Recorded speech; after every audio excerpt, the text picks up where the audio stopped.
en lo que se van conectando y van llegando personas aquí con nosotros a la casa, vamos a empezar a platicar este domingo hermoso 4 de junio, un poquito de calor, pero bueno, déjenme platicarles, este domingo es clave y vamos a estar orando todos por lo que va a ocurrir acá en México.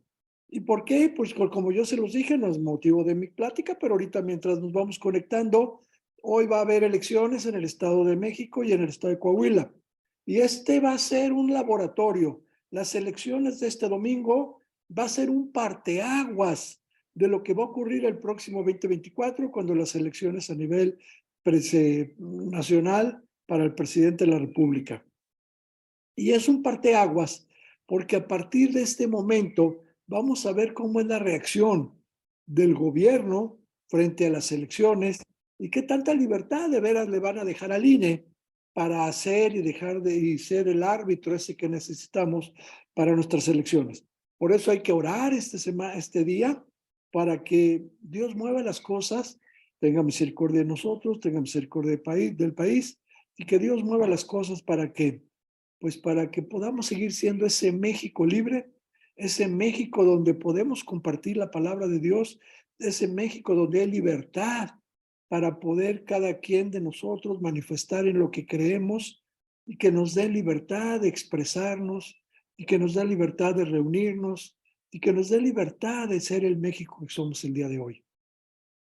Eso es lo que nos debe de importar, no un partido, no un tipo de gobierno, sino simplemente que México tenga esa libertad que hemos tenido hasta el día de hoy para poder compartir, para poder expresar, para poder manifestarnos, para cada uno de nosotros pueda seguir siendo libre de creer, de pensar, de manifestarte, como lo hemos hecho hasta este día.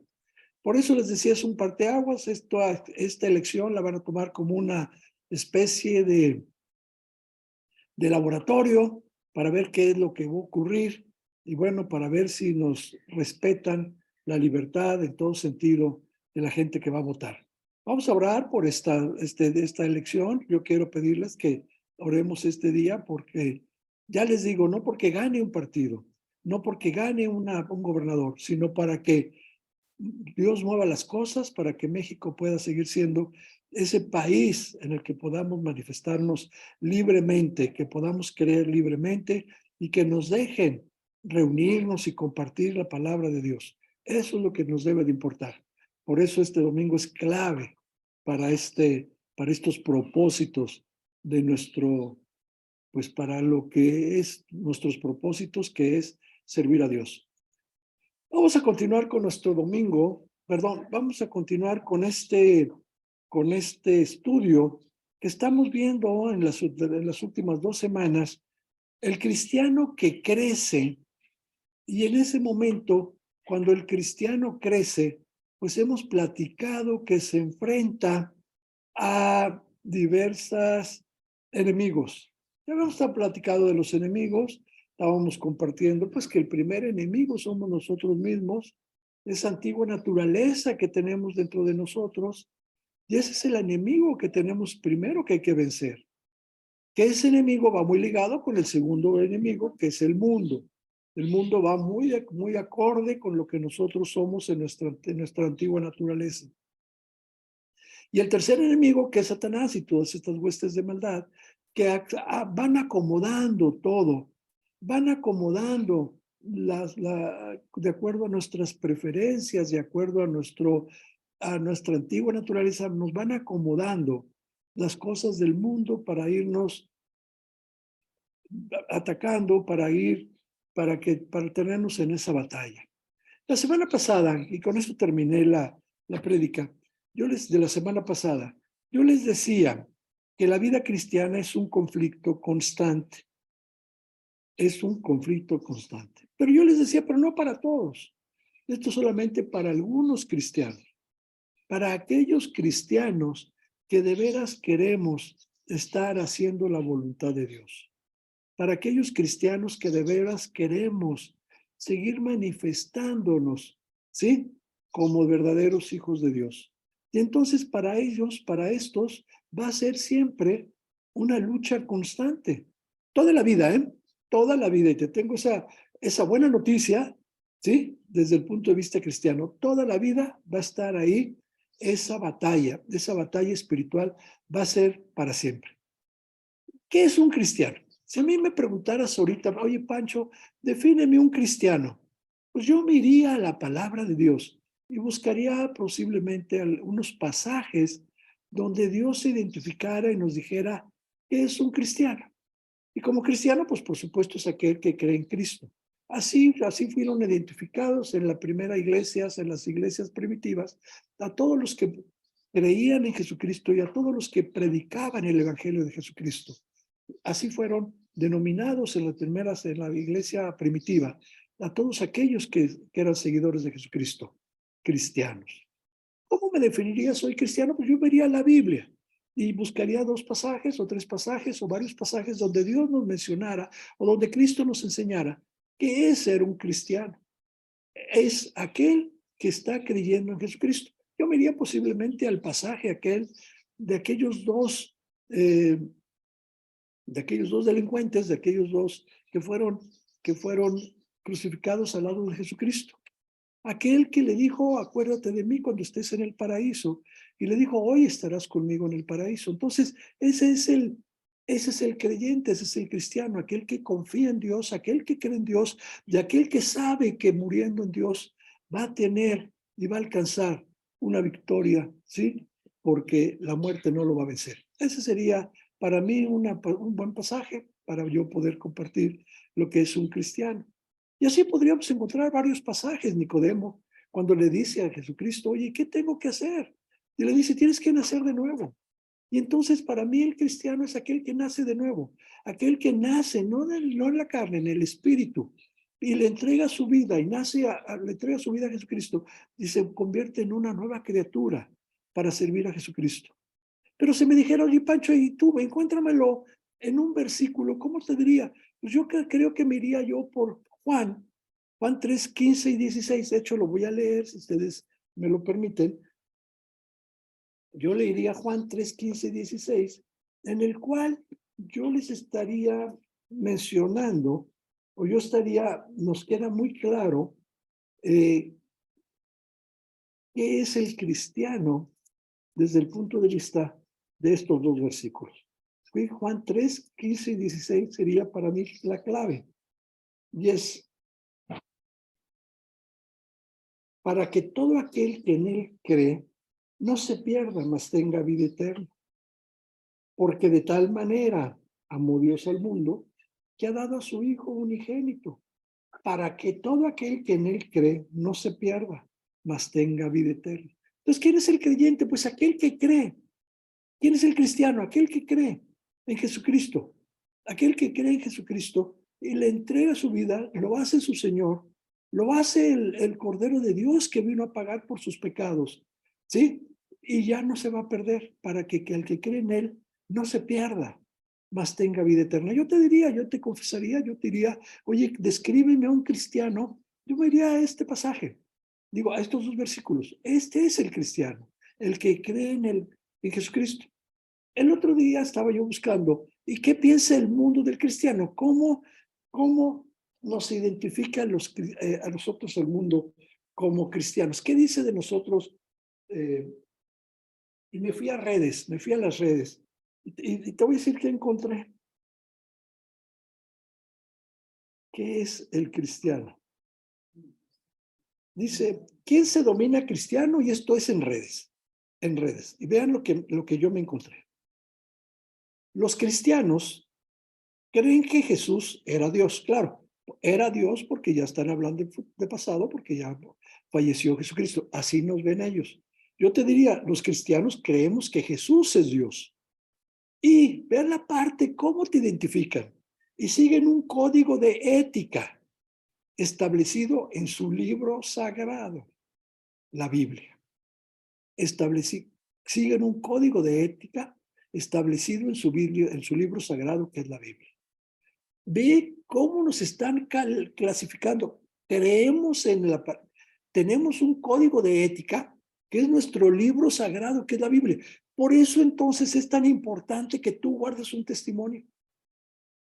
Es tan importante que a ti te sigan identificando así, como aquel que cree en Jesucristo, como el Hijo de Dios, y que confiamos y que nuestro código de ética es la Biblia, nuestro libro sagrado.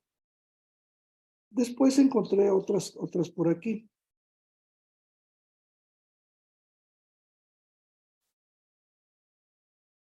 Cristiano, de latín Christamus, y este en griego, es una religión abrámica. No somos religión, pero así nos consideran, basadas en la vida y en la enseñanza de Jesús de Nazaret. Es la religión más extensa del mundo, con un número estimado de 2.400 millones de seguidores. Bueno, ya después dicen quiénes son las religiones que le siguen. Primeramente, no somos una religión. Pero bueno, pues así nos quieren catalogar. Son adherentes llamados cristianos porque comparten la creencia de que Jesús de Nazaret es el Hijo de Dios y el Mesías, en griego, el Cristo, profetizado en el Antiguo Testamento, y que sufrió, fue crucificado, descendió al infierno y resucitó entre los muertos para la salvación de la humanidad. Ve qué padre, ve cómo se identifica el mundo. Compare, ¿sí? Adherentes llamados cristianos, o sea, nos hacen como que fuéramos una parte que nos adherimos a un grupo de. No nos importa. Lo único que vean lo que dicen, comparten la creencia de que Jesús de Nazaret es el Hijo de Dios, el Mesías, el Cristo, que fue profetizado en el Antiguo Testamento y que sufrió, fue crucificado, descendió al infierno y resucitó entre los muertos para la salvación de la humanidad. Entonces, si te das cuenta, estamos perfectamente bien identificados. Perfectamente, el mundo nos identifica perfectamente. Entonces, ahora yo quiero que a ti te identifiquen no solamente en estos conceptos, sino que tu vida realmente manifieste esto que hemos visto el día de hoy.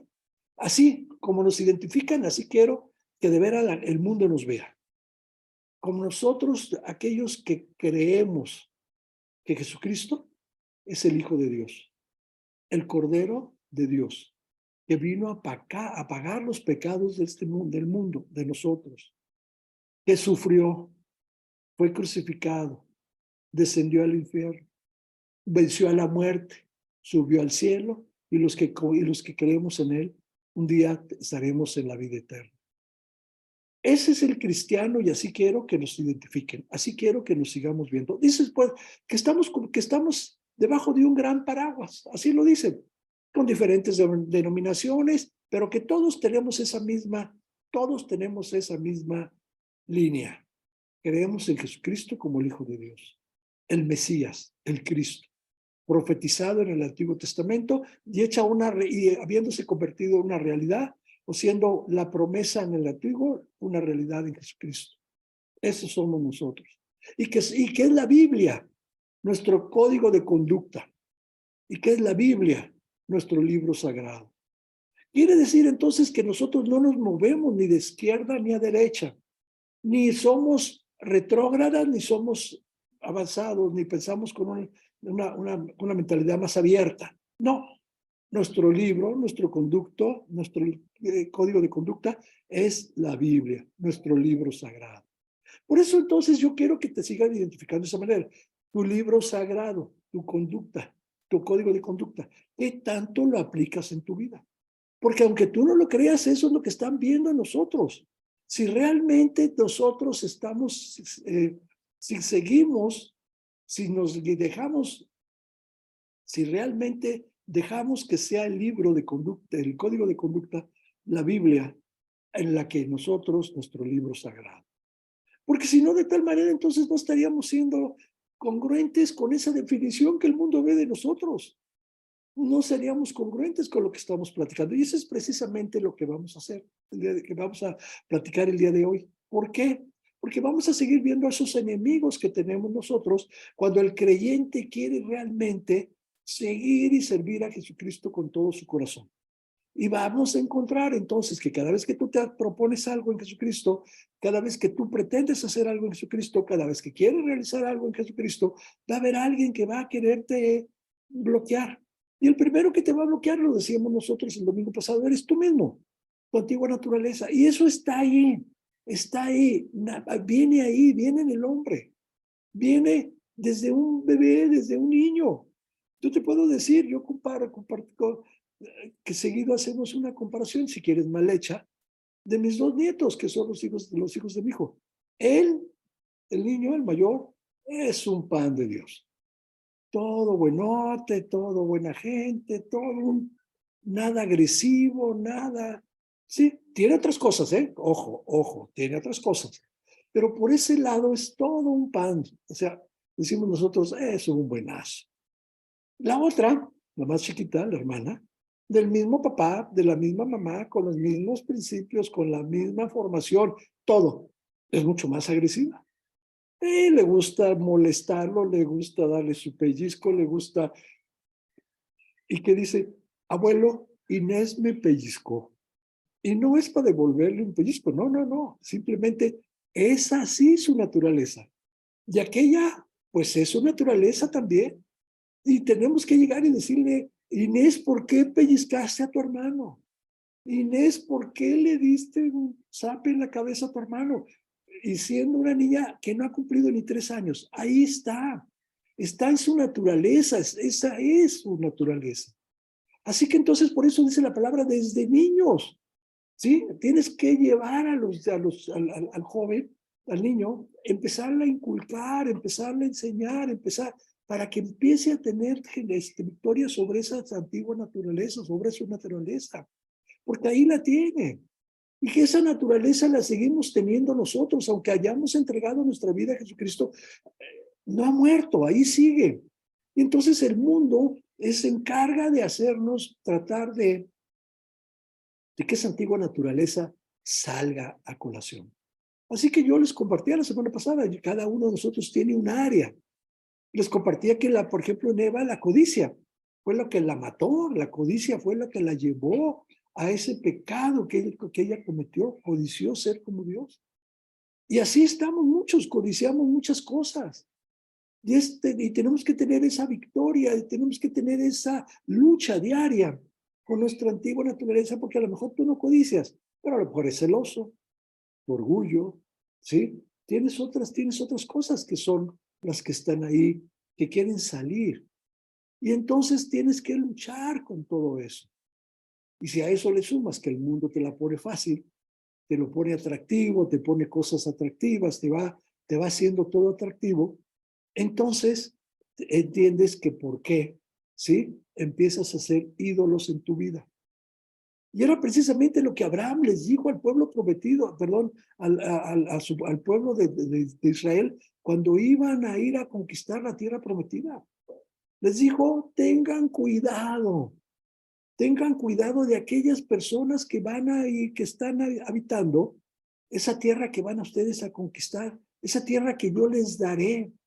Vean ustedes cómo Dios les dijo, yo les voy a dar la tierra, esa tierra que yo les daré, que yo les prometí que yo se los iba a dar. O sea, esa tierra se las iba a dar, se las iba a dar. Y les dice, pero tengan cuidado con las personas que van a estar ahí. No se junten con ellas.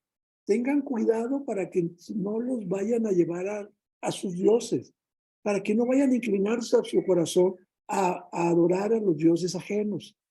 Y por ahí viene la palabra, el dios de ellos, que era Baal.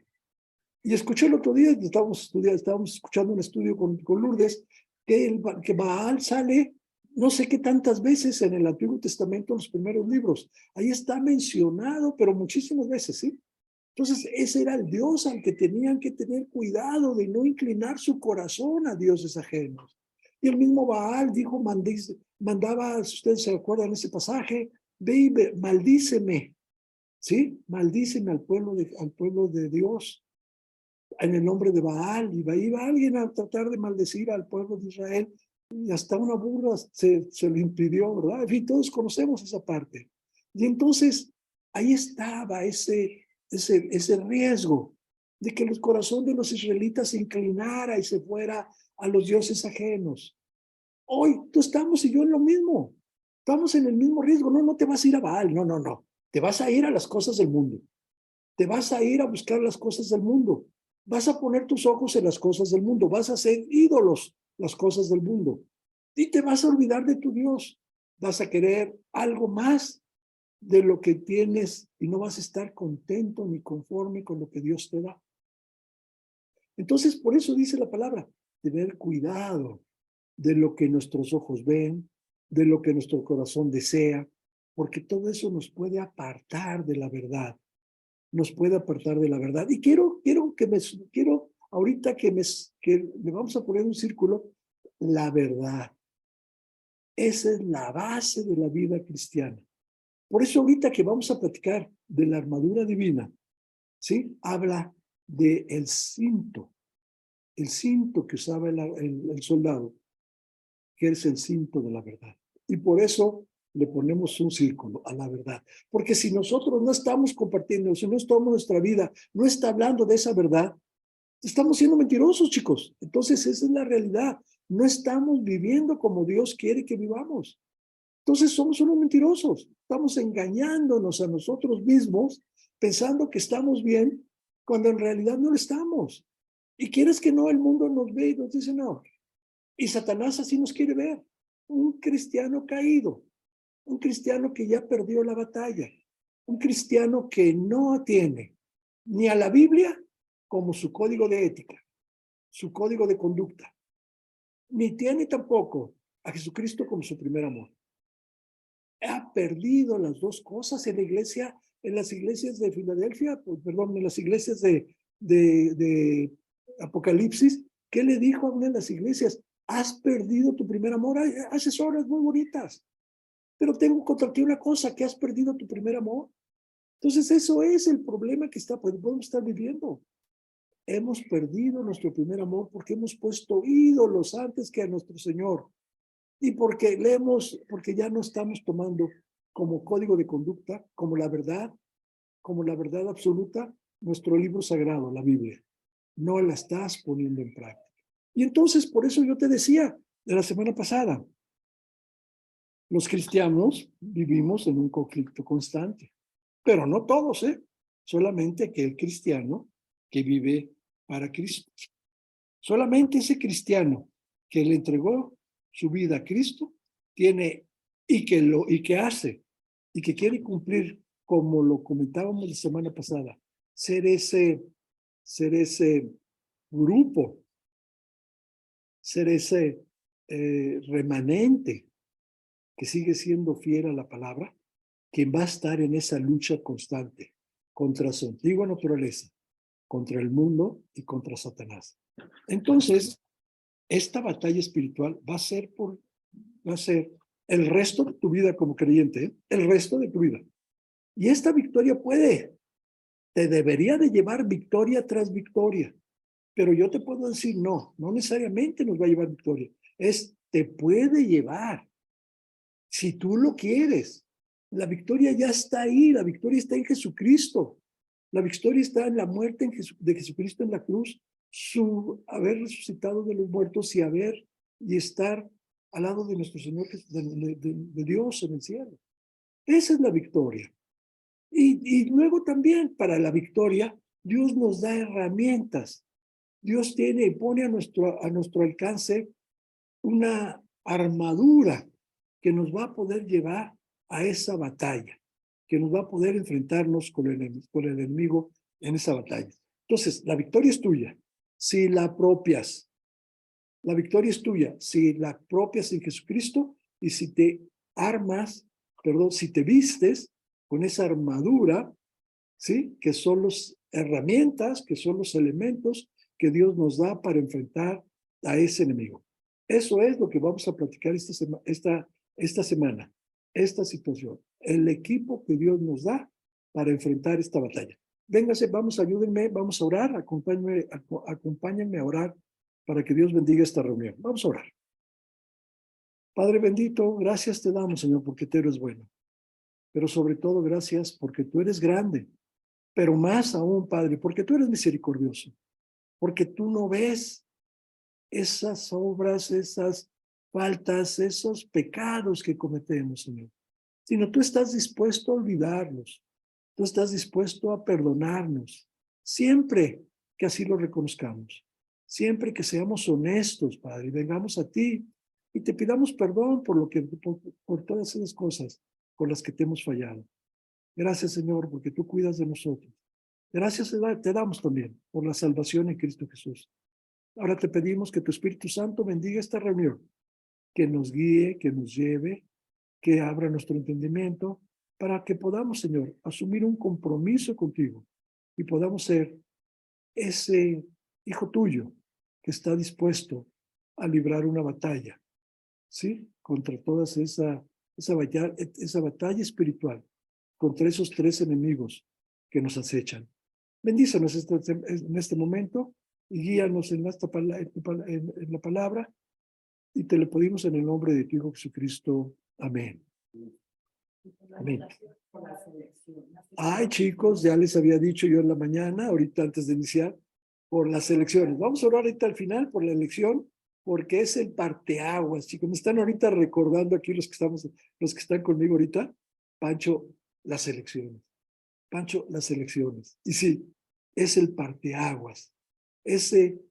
Ayer escuchaba, leí un artículo por supuesto, de un comentarista, de una nota que decía, a, a partir de mañana. Esto lo escribió ayer sábado. A partir de mañana. Hoy, a partir de hoy, puede cambiarnos radicalmente lo que tú y yo, en donde hemos vivido, en el país en que hemos vivido, como Dios nos ha cuidado, puede cambiar radicalmente a partir de hoy. A partir de hoy esto puede ser, y es lo que no queremos, puede ser un desastre. Vamos a orar por México ahorita que terminemos. Entonces te platicaba, ¿cuál es el equipo con el que estamos nosotros equipados? ¿Cuál es ese equipo para que Dios nos da para ganar esta batalla? Esa armadura de la que habla la palabra de Dios en Efesios capítulo 6, versículos 10 al 18. Vamos a leer. Efesios capítulo 6, versículos 10 al 18.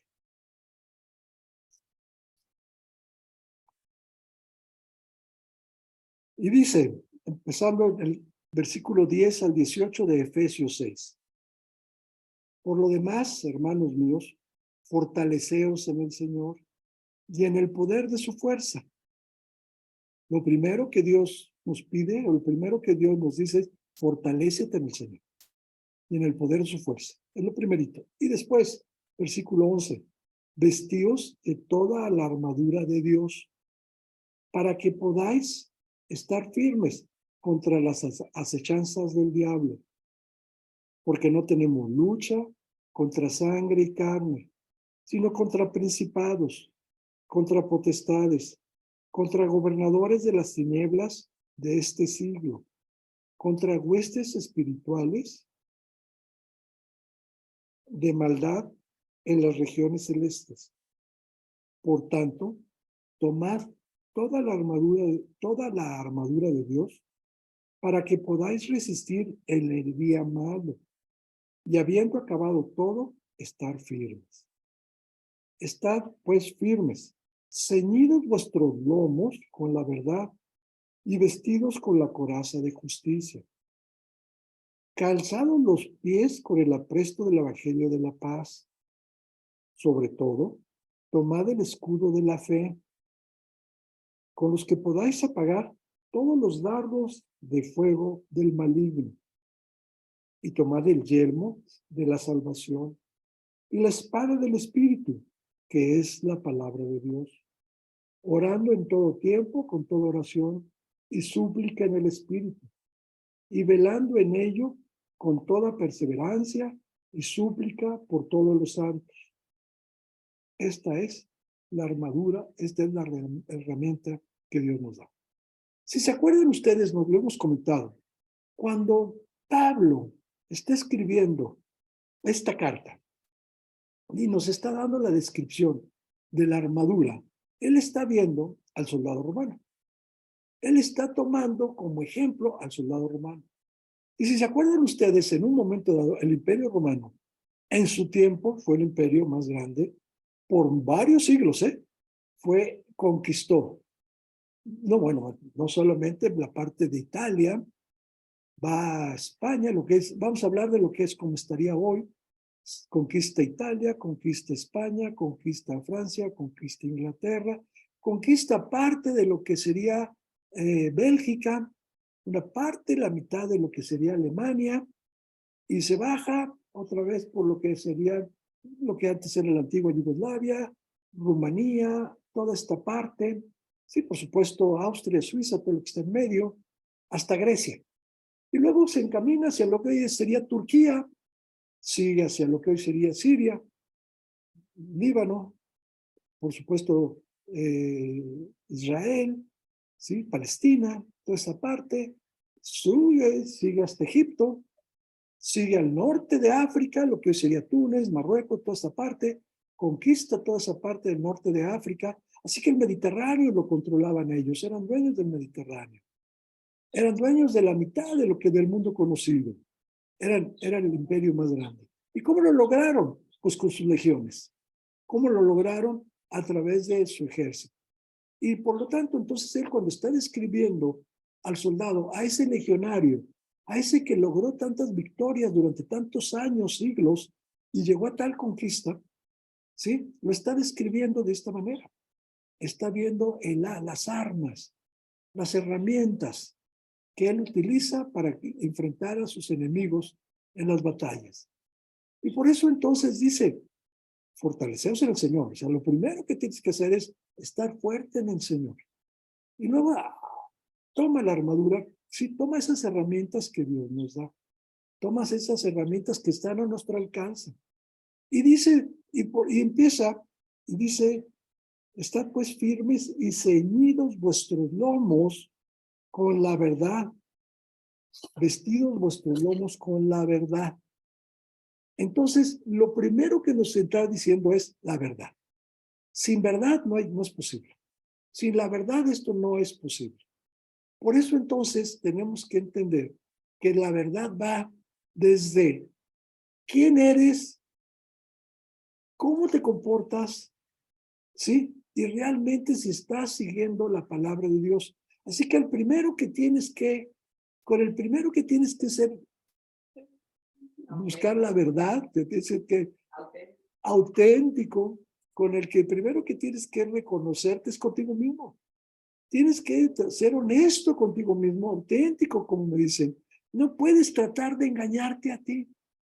Tienes que venir a confesar ante Dios y decirle, al final del día Dios sabe. Somos humanos y tenemos una batalla que estamos luchando. Así que si la pierdes, pues la vas a perder por ese momento. Pero la victoria es tuya si vienes a Jesucristo. Entonces, venir y decirle, Padre, pues ahora sí, te pido perdón. Me tomaron en mis 5 minutos de debilidad y caí. Pero no necesariamente tienes que permanecer ahí, porque la victoria ya es tuya. Entonces, por eso dice, ceñidos vuestros lomos con la verdad. Sí, ceñete. ¿Por qué el cinturón? El cinturón era básico en la parte de la armadura. El cinturón primeramente te permitía que tus vestidos no estuvieran sueltos. Sí, imagínate, vas a una batalla donde tu vestido está suelto, pues se va a enredar, te va a impedir moverte libremente. Así que lo primero que tienes que hacer es tu vestido tiene que estar bien apretadito, con un cinturón, con un cinto. ¿Sí? Y en ese momento ya vas a tener libertad.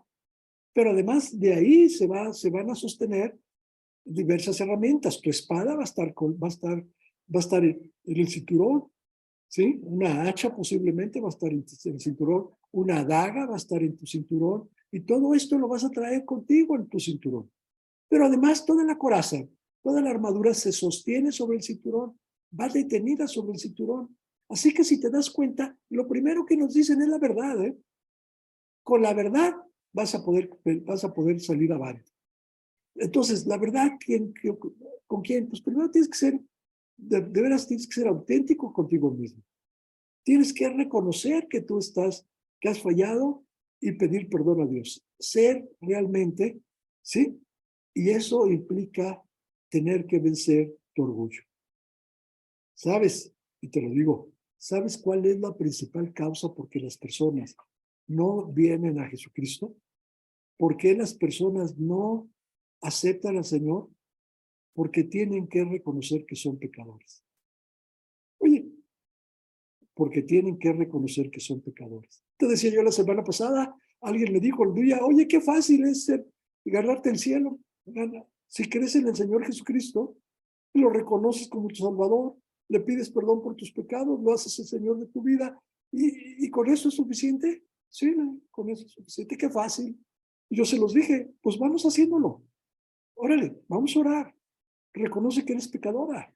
¿Qué sucedió con esa persona? Digo, no, no, no, no. Yo no soy pecadora. Yo no soy pecadora. Yo no hago esto, yo no hago aquello. Y se quiso justificar porque su orgullo le impedía tener que reconocer que era pecadora. Así que ese es el primero, que es el primer obstáculo que pone Satanás al hombre. Su orgullo. Le dice, tú no eres pecador. No, hombre, pecador es aquel que hizo no sé qué cosa. Tú eres buena onda. Y te lo platico en mi persona. Yo lo viví cuando me dijeron, no eres pecador. No, no me gustó. ¿Cómo? El pecador es aquel que hace muchas cosas que yo no hacía. Que mata, que esto, que pone una bomba en un avión. Y así yo lo veía al pecador. Pero no quería reconocer al final del día, cuando me lo dijeron, yo sabía que era un pecador. Y lo tuve que reconocer y tuve que decirle a Dios, yo soy pecador. Dios, porque yo tengo una naturaleza que revera, tiende al mal. Y hago otras cosas, que a lo mejor no pongo una bomba en un avión, pero hago otras cosas. Así que soy pecador. Y tuve que vencer ese orgullo y le tuve que decir a Dios, Dios te necesito, porque soy pecador. Y no traía yo las grandes, y no estaba yo ni en Alcohólicos Anónimos, ni traía yo, me inyectaba heroína, ni hacía cosas por el estilo. Pero tenía otros pecados igual o más graves que aquellos. Así que tuve que decirle a Dios, yo soy pecador. Y le tuve que pedir perdón a Dios. Y ese es el principal problema por el cual las personas no vienen a Jesucristo. Por su orgullo. Porque no se quieren reconocer pecadores. Porque no quieren reconocer que necesitan de Jesucristo. Porque creen que con sus obras se van a salvar. Porque siguen creyendo todas las cosas y las mentiras que se encarga de ponerles enfrente el Señor de las mentiras. Y no estoy hablando de ningún político. Estoy hablando de Satanás. El Señor de las mentiras es Satanás, es el rey de las mentiras, es el que se encarga de ponerte todas esas confusiones, de generarte esas confusiones, para que tú no vengas y creas, y para que tú no vengas al Señor Jesucristo pidiéndole que entre a tu vida. Así que lo primero que tienes que hacer es contigo mismo, y luego con Dios. Y luego con Dios, tienes que ser auténtico con Dios y decirle, Dios, sí te necesito. Dios, de veras, te doy gracias porque tú moriste en la cruz por mis pecados. Porque tú eres ese cordero que Dios mandó a perdonar mis pecados. Y por eso entonces Dios te pido, te necesito. Tengo que reconocer frente a ti que te necesito, que solamente a través de ti voy a poder, ¿sí? Salir avante de todo esto que el mundo me ofrece y que mi antigua naturaleza le gusta recibirlo, le gusta hacerlo, ¿sí? Entonces, yo te decía, codiciar. Pues a mí, a lo mejor una casa más grande, no, a muchos que sí. A lo mejor un vehículo más fuerte, no. Pero a lo mejor habrá otras cosas que sí puedan estar ahí estorbándome. Entonces, cada uno de nosotros tiene ciertas tus áreas. Simplemente llegar a Dios y decirle, Dios, dame victoria sobre esta área. Quiero tener victoria sobre esta área. Ya no quiero seguir igual, quiero ser una nueva persona en esta área. ¿Sí? Quiero seguir siendo igual. Perdón, no quiero seguir siendo igual, ya quiero dejar de ser como era yo antes. Quiero ser una nueva criatura. ¿Sí?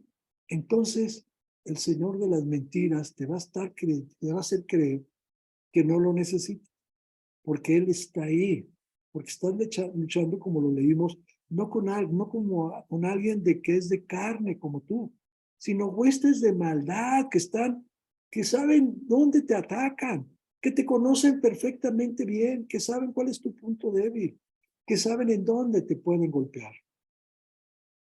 Así que entonces, incluso cuando iba a salir el pueblo de Israel a la tierra prometida, en la primera Pascua, ¿se acuerdan ustedes?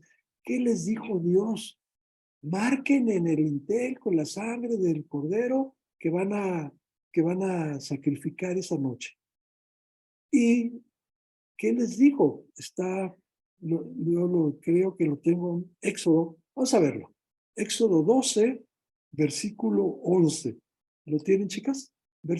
Éxodo 12, perdón. Éxodo 12, versículo 11. ¿Y si lo tendrás? A ver. Lo comeréis así, en vuestros lomos, vuestro calzado, en vuestros pies y vuestro bordón en los tamaños. Lo comeréis apresuradamente en la Pascua de Jehová. En la Pascua de Jehová. Lo comeréis así, ¿sí? Ceñidos vuestros lomos, o sea, apretaditos, ya listos para salir corriendo, con tu bastón, tu bordón en la mano. ¿Y qué otra cosita? Y vuestro calzado. Ah, y el calzado, que eso es lo que vamos a ver ahorita más adelante. Entonces, les dice, ceñidos vuestros lomos, eso es lo primero. Tener que estar listos para salir a una batalla con eso. Y dice, pero la armadura, dice, vuestros lomos, ¿sí? Por la verdad, ¿sí? Vestir, calza, firmes, ceñidos vuestros lomos con la verdad. Y una vez que entonces ya reconoces contigo, eres sincero con Dios, pues tendrás que ser sincero y tendrás que también llevar la verdad a otros. Entonces tendrás que compartirte también con otros, siendo sincero. Ya no se vale el engaño tampoco con los que están a tu lado. Yo te voy a decir una cosa, ¿eh? Y eso está comprobado. Nadie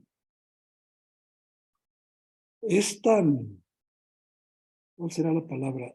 Tendrá tal memoria de poder llevar una mentira por siempre. Habrá un momento en que te salga, que solo te descubras. Es decir, tendrías que tener una memoria excelente para vivir una vida entera de mentiras. En algún momento algo vas a decir, algo va a ser y te vas a contradecir, ¿sí? Porque no puedes vivir una vida de mentira. No puedes vivir una vida de mentira. ¿Por qué? Pues porque simplemente, ¿sí? Estarías viviendo fuera de la realidad. Entonces tienes que ser veraz contigo mismo, veraz con Dios y veraz con otros. Vamos a ver con nosotros mismos. Quiero encontrar Primera de Juan. Quiero que vean ustedes cómo tengo que pedirle a Dios para ser veraz conmigo mismo. Primera de Juan, capítulo 1, versículos 7 al 9. A ver si lo tienen solo, ¿lo tendrás? Sí, es Primera de Juan, 1, 7 al 9. 7. Pero si andamos en luz, como Él está en luz, tenemos comunión unos con otros. Y la sangre de Jesucristo, su Hijo, nos limpia de todo pecado. Si decimos que no tenemos pecado, nos engañamos a nosotros mismos, y la verdad no está en nosotros. Si confesamos nuestros pecados, Él es fiel y justo para perdonar nuestros pecados y limpiarnos de toda maldad. De toda maldad. Si confesamos nuestros pecados, Él es fiel y justo para limpiarnos de toda maldad. Porque decimos que sí, porque si decimos que no somos pecadores, nos estamos engañando a nosotros mismos. ¿Sí? Entonces, dice, lo primero que tengo que hacer es, soy pecador. Y como dijo ahorita, y como lo acabamos de leer ahorita, en el versículo 9, ¿sí? De Primera de Juan 1, Él es fiel para perdonarnos de todos nuestros pecados, de toda nuestra maldad, para dejar y olvidar todo aquello, para mandarlo allá al fondo del mar, para dejarte un corazón limpio. Él es fiel. Entonces tienes que venir con esto. ¿Cómo ser entonces veraz con veraz con Dios? ¿Qué le tengo que pedir a Dios? Pues para mí hay un salmo hermoso, que es el Salmo 51. Pero vámonos al Salmo 51, versículo 9. Vean lo que tengo. Sí, dice el Salmo 51, reconozco, Señor. Pero quiero que veamos el 51, versículo 9. ¿Lo tienen, chicas? 51, Salmo 51, 9. Esconde tu rostro de mis pecados y borra todas mis maldades. Fuerte, más fuerte. Esconde tu rostro de mis pecados y borra todas mis maldades. Esconde tu rostro de mis pecados. O sea, no me veas y borra todo. No guardes nada para mí. No guardes nada para ti. Olvídalos, perdónalos y olvídalos. Así es como le tienes que pedir. Yo les pediría, vean el Salmo 51, léanlo todo. Y acérquense con esa confianza de que habla el salmista. Y vean este versículo 9. Y olvídate.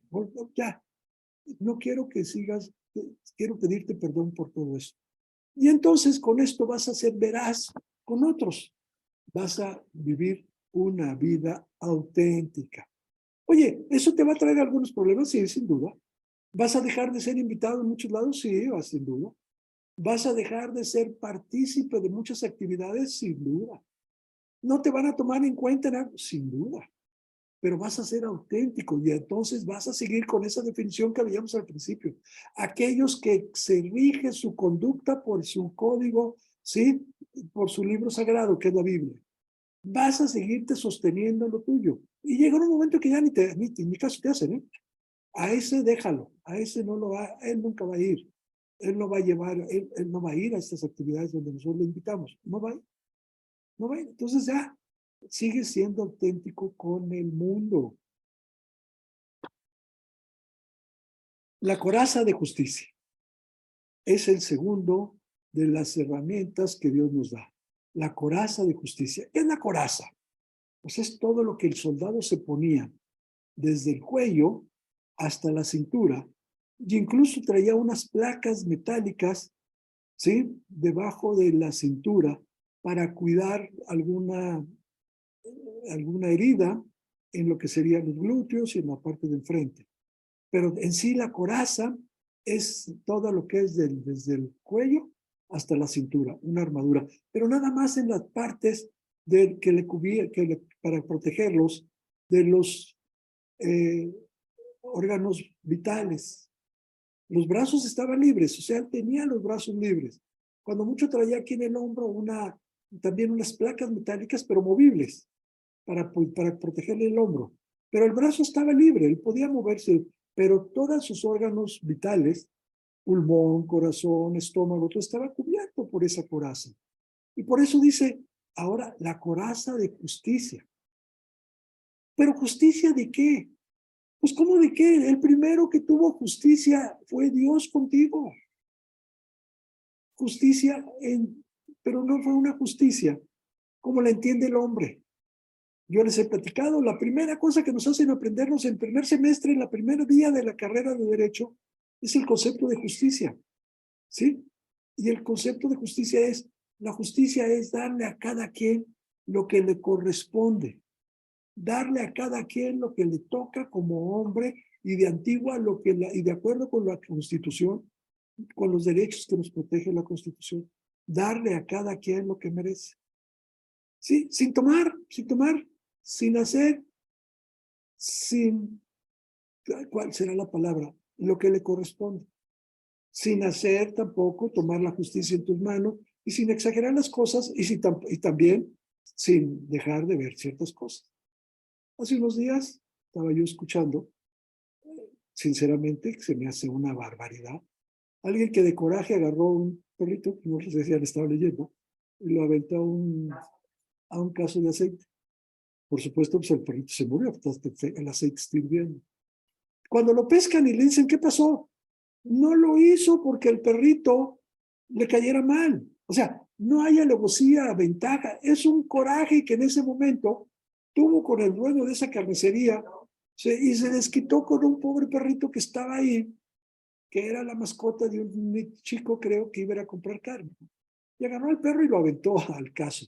¿Cuál era la idea? No que el perro sufriera, sino echarle a perder el guiso, la guisada, lo que estaba cocinando. ¿Sí? ¿Sí? Al echarle un perro al aceite, pues ya, contaminárselo, exactamente. Contaminarle el cocido, toda la carne que va a vender ese día. Todo lo que va a dar, de todo lo que va a vender, esa comida que va a vender, se la contaminó aventando un perro dentro del caso, por supuesto. Claro que se lo contaminó, pero no lo justifico. Pero al final del día, el Señor no lo hizo con el perro, no lo hizo por hacerle daño al perro, lo hizo por un ataque de coraje. ¿Qué fue lo que sucedió? Su antigua naturaleza en ese momento, o su naturaleza, no es que antigua, su naturaleza salió y en el coraje, pues según pasó un perro y lo tiró al caso. O sea, pues así podía haber pasado otra cosa, era contaminarle el guiso al Señor. Queremos y todo, entonces hoy salen todas las organizaciones de defensa de los animales, quieren que le apliquen todo. La pena máxima es casi, si es posible. ¿Se lo merece? Yo creo que sí se lo merecería si lo hubiera hecho con alevosía, ventaja, premeditación. Voy a buscar al perro de fulanito y lo voy a echar ahí, sí, pero no en esa forma, simplemente fue un coraje, fue un arrebato. Ya lo sé, ya lo sé, ya lo sé, ya lo sé, ya lo sé. Alguien me está diciendo, no, sin duda, está mal hecho y es crueldad animal, sin duda, sin duda. Y no lo justifico, sin duda. Y que le den toda la pena, que se la den. Pero quiero entender, no lo hizo en ese momento por hacerle un daño a ese animal, sin pensarlo. Chicos, ¿por qué traigo este ejemplo? Porque tú muchas veces le estás haciendo daño a tu prójimo, sin pensarlo, sin quererlo, sin hacerlo, con lo que dices, con lo que piensas, con lo que le haces. Estamos haciendo lo mismo, estamos haciendo lo mismo. No hay a lo mejor nuestra intención, pero lo sacamos. Hacemos un comentario fuera de lugar, hacemos algo, o sea, estamos continuamente también haciendo actos y cosas. Por eso entonces, si Dios fue justo con nosotros, no por lo que nos merecíamos, el concepto de justicia en el hombre no se aplica a Dios, porque no nos hubiéramos ninguno de nosotros merecido la salvación. No merecíamos a Jesucristo para que viniera a pagar por nuestros pecados, no lo merecíamos. Pero la justicia de Dios sí. La justicia de Dios dijo, yo soy, tanto amó Dios al mundo, dice la palabra. De tal manera que tanto nos amó, que mandó a su Hijo Jesucristo. Esa es la justicia de Dios. Eso es precisamente la justicia de Dios que dice, y vístete con el yelmo de la justicia. Sé justo, con la misma justicia que Dios vio contigo, sé justo también para los que te rodean. Sé justo contigo mismo, Muchas veces nos castigamos, muchas veces nosotros mismos nos imponemos pruebas o no nos queremos perdonar. Entonces, apropia la justicia de Dios, apropiala en tu vida y aplícala en los demás. ¿Sí? Por eso Jesús hablaba de una parábola. ¿Se acuerdan aquel que tenía unos deudores? Y lo iban, perdón, tenía unos acreedores. Aquel hombre lo iban a echar a la cárcel porque no había pagado sus deudas. Y aquel a que le debía tuvo misericordia de él y le dijo, ok, págame después. Y lo perdonó. Y saliendo de ahí encontró a uno que le debían a él, por supuesto, mucho menos de lo que él debía. Y no tuvo misericordia de él, lo metió a la cárcel porque no le pagaban. Y entonces esa no es la justicia que Dios quiere. Es la justicia de Dios, es la que tienes que tener tú presente siempre. Aplicar la justicia de Dios para los que te rodean, en tu casa, en tu familia, con tus amigos, con la gente. ¿Sí? La justicia de Dios es la que tienes que aplicar. Y por otro lado, dejar que la justicia de Dios haga el trabajo en tu vida. Cuando tú seas atacado, cuando tus enemigos quieran hacerte un daño. No te defiendas. Ve lo que voy a decir, no te defiendas. Espérate. Dios es justo en su momento. Yo te lo puedo platicar. Yo te lo puedo platicar en mi vida. No una, dos, muchas veces. Que alguna vez en mi trabajo fui atacado, fui señalado. Yo simplemente le decía a Dios, Dios, haz justicia. Y Dios se encargaba de mover las cosas. Bueno, no sé, un mes, 2 meses, un año, 2 años. Y salía a la luz cómo habían sido las cosas. Y realmente esa horca, esa cuerda y esa horca que había preparado Amán, ¿verdad? Para Mardoqueo, ¿quién fue el que quedó colgado al final de esa horca? Pues Amán. Y Mardoqueo salió libre. Así tienes que pensar que esa es la justicia de Dios. Apropia esa enseñanza del libro de Esther, de la reina Esther, y apropialo. Aquel Amán haciendo todo, pensando que al que voy a colgar de esa horca va a ser a Mardoqueo. Y nunca se imaginó que el que iba a ser colgado de esa horca iba a ser él. Y que Dios iba a tener cuidado de Mardoqueo. Ponte igualito, ponte así. Apropia esa enseñanza y dile a Dios, simplemente haz justicia. Yo no hice esto, yo no dije aquello, yo estoy siendo atacado, porque simplemente no es que me ataquen a mí, te están atacando a ti a través de mí. Haz justicia, Dios, haz justicia. Y Dios se va a encargar de hacer la justicia. Como Mardoqueo, vas a ser vestido con traje real, ¿sí? Y tu enemigo va a morir en una horca. Eso es precisamente lo que tienes que apropiar, la justicia. Y así como Dios es justo contigo y como Dios te cuida, tú tienes que ser justo con los demás. Somos salvos gracias a la justicia de Dios. Por tus obras no podrías nunca salvar. Así que si tú apropias esa justicia, la tienes que también, y si Dios te dio esta justicia, si Dios aplicó en ti, es la palabra, aplicó en ti esa justicia, pues tú también tienes que aplicarlo en otros.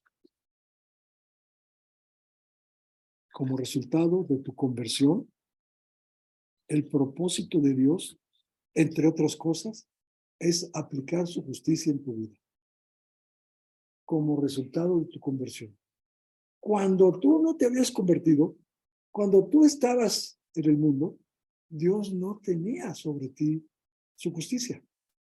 Dios no había aplicado la justicia o no aplicaba su justicia porque tú no eras parte de su familia, porque tú no lo habías recibido como tal. Así que como tal no podías tú entender, ni le podrías pedir su justicia, porque no lo ibas a entender.